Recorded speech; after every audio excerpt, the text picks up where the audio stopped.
گرمی کے روزے رکھنا اور ان کے روزوں کا تذکرہ تو قرآن مجید میں بھی آیا ہے. آپ نے پڑھا ہوگا قرآن مجید میں، جس کی تفصیل یہ ہے کہ ایک مرتبہ حسنین کریمین سیدنا حسین لانو اور سیدنا حسن لانو دونوں بیمار ہو گئے. شہزادوں کو بخار آ گیا، اترتا نہیں تھا.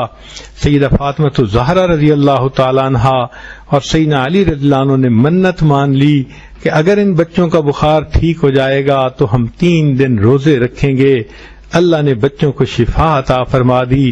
علی رضی اللہ عنہ نے اور فاطمہ الزہرا رضی اللہ تعالی عنہا نے روزے رکھے.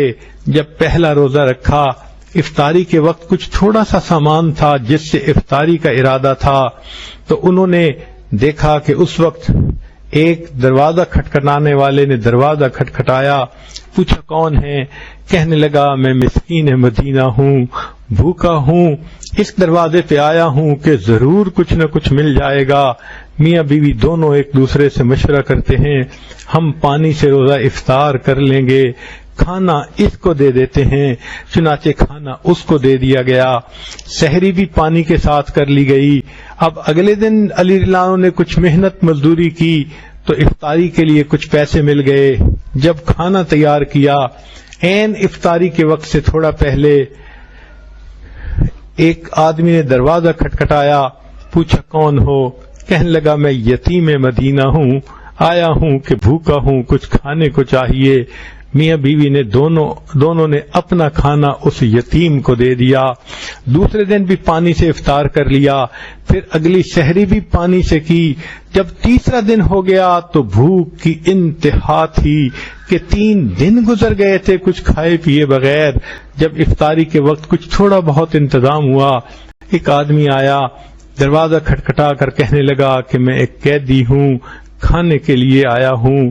اپنا کھانا ان کو دے دیا. قرآن مجید نے ان کے اس واقعے کو قرآن کا حصہ بنا دیا. اللہ نے اپنے کلام کا حصہ بنا دیا. وَيُطْعِمُونَ الطَّعَامَ عَلَى حُبِّهِ مِسْكِينًا وَيَتِيمًا وَأَسِيرًا. ذرا غور کیجئے کہ علی رضی اللہ تعالیٰ عنہ کی بھوک تو مٹ ہی گئی، لیکن ان کے واقعے کا تذکرہ آج ہماری بھی زبانوں پر ہے. اللہ کے قرآن کا حصہ بن گیا. کل جنت میں قرآن کی تلاوت ہوگی تو اس وقت بھی اس کو پڑھا جائے گا. کیسے عظیم ہستیاں تھیں. تو عمر لانوں کو روزے رکھنا تو علی رضی اللہ عنہ کو روزے رکھنا بہت اچھا لگتا تھا، وہ بھی گرمی کے موسم میں. لا الہ الا اللہ